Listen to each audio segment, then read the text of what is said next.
अजवा खजूर खजूरों की सरदार कैसे बनी, इसके मुतल्लक एक रवायत जो आपके साथ शेयर करता हूँ। एक हबशी जिसकी नाक मोटी, आंखें छोटी, रंगत स्याह, चलता तो लंगड़ाहट नुमाया नजर आती थी, बोलता तो जुबान में लुकनत, गुलाम इब्ने गुलाम एक बाग के झाड़ छनकार से खजूरें चुनने में मसरूफ था। ये खजूरें नरम ना थीं और जायका में भी बाकी खजूरों से बहुत मुख्तलिफ, जबकि रंग गहरा और दाना बहुत छोटा। झोली में खजूरें इस बाग का आखिरी फल था। वो शहर में इन्हें फरोख्त करने का इरादा रखता था ताकि कुछ पैसे जमा हो सकें, मगर कोई इन खजूरों का तलबगार ना था। इसी असना में एक आवाज आई, ए हबशी, ये खजूर तो तुझ जैसी काली और खुश्क है। दिल के आप गिनने पर एक ठेस लगी और आंखों से आंसू रवा हो गए। सैयदना बलाल रजी अल्लाह ताला अन्हो, जो कि हबशी गुलाम थे, खजूरें झोली में ही समेट कर बैठ गए। ऐसे में वहां से उनका गुजर हुआ जो टूटे दिलों का सहारा है, जिसने मस्कीनों को इज्जत बख्शी, वो जिसका नाम ज़दा दिलों की तस्कीन है।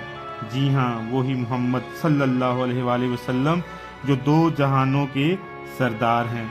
आपने बलाल रजी अल्लाह ताला अन्हु से रोने का सबब पूछा तो सैयदना बलाल ने झोली खोल कर सारा माजरा क्या सुनाया। रहमतुल आलमीन सल्लल्लाहु अलैहि वसल्लम ने बाजार की जानब रुख अनवर मोड़ा और आवाज लगाई, लोगो, ये खजूर अजवा है, ये दिल के मर्ज के लिए शफा है, ये फालज के लिए शफा है, ये 70 अमराज के लिए शफा है, और लोगो, ये खजूरों की सरदार है। फिर ये कहकर बस नहीं किया, बल्कि फरमाया, जो इसे खा ले उसे जादू से अमान। मंजर बदल गया। वो बिलाल रजी अल्लाह ताला अन्हो, जिसके पास चंद लम्हे पहले तक झाड़ छनकार था और परेशान बैठा था, अब रहमतुल आलमीन नबी आखिरुज़्ज़मान रसूल खुदा सल्लल्लाहु अलैहि वसल्लम ने उसे गनी कर दिया।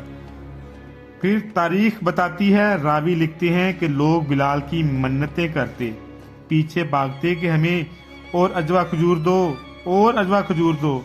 बिलाल किसी मचले हुए बच्चे की मानद आगे आगे भागते।